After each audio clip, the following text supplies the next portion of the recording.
It seems like this Premier League season has well and truly got off to a storming start. Man United have already scored 8 goals from just 2 games, new signings are banging in goals left, right and centre, and Huddersfield and West Brom are in the top 3. Completely bonkers. So just in case you missed anything this weekend, we're going to run down 5 things that we learned from all the action this weekend. So with that being said, let's get on to the list. Number 1, Man United are better without Rooney and Zlatan. It has been exhausting watching Man United so far this season, but in a very, very good way. They have been tireless and seem to be constantly on the counter-attack with some incredible pace. And a lot of this is thanks to the fact that Messrs Rooney and Zlatan are no longer there to slow play right down. Sure, it took them a little bit longer to totally break down Swansea on Saturday, but the constant attacks took their toll and United scored 3 in the space of 4 minutes to come away 4-0 victors once again. While Lukaku may traditionally play with his back to the goal, since moving to United he has been excellent at finding space in behind defenders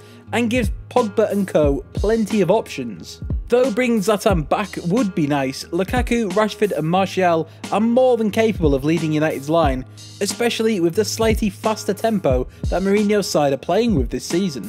And Matic's addition is already paying off because it is actually allowing Pogba to move further forward and allowing him to influence the game, allowing to create passes and open up space for Lukaku and co to run into.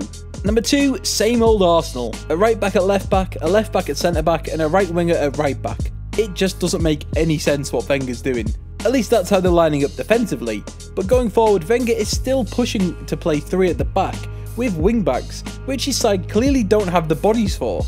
Obviously no Koscielny was a problem, but surely having Chambers and Jenkinson at least in the squad would be helpful, but instead Jenkinson is off to Birmingham and Chambers is constantly being linked with a move to Crystal Palace. Wenger did actually sign a really good and versatile left back in the form of Sead Kozlanik, but despite the fact they had a makeshift defence, Wenger decided to play Bellerin at left back, who looked absolutely dreadful.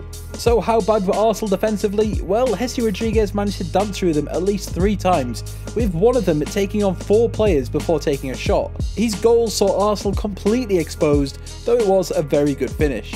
Once again, we're finding ourselves saying that Arsenal needs some more defenders, or maybe Wenger could just play a formation that they're used to. With the squad he put out on Saturday, they could have easily played a 4-2-3-1 and actually allowed players to set up in their normal positions. Will Arsenal sign some more defenders before the transfer window shuts? Probably not. Number 3, no Chelsea crisis. A week ago it looked like Conte was definitely going to be the first manager to be sacked this season, and Chelsea's title defence was not going to happen. Well, at least that's what it sounded like if you searched Chelsea on Twitter, because it made for pretty grim reading. However, following their excellent win over Spurs on Sunday, it looks like there is very little to be actually worried about, at least for the time being.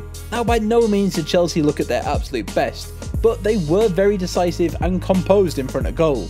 And more importantly, after a shambles at the back last week, Chelsea looked much better. Though Spurs had twice the number of shots than the Blues, they did only register 6 on target, in no part thanks to some really good defending. Even without Hazard or Costa, they're still creating chances and scoring goals, with Marcos Alonso's 2 this weekend being absolutely wonderful. Number 4, the Terriers' tails are well and truly wagging. Of the 3 championship sides that came up last season, Huddersfield did look the weakest. That being said, they are second in the league, have scored 3 great goals, their 4th was an own goal, and look right at home in the Premier League. Newcastle on the other hand look all at sea, but Huddersfield still managed to look very powerful and composed in their first Premier League home game.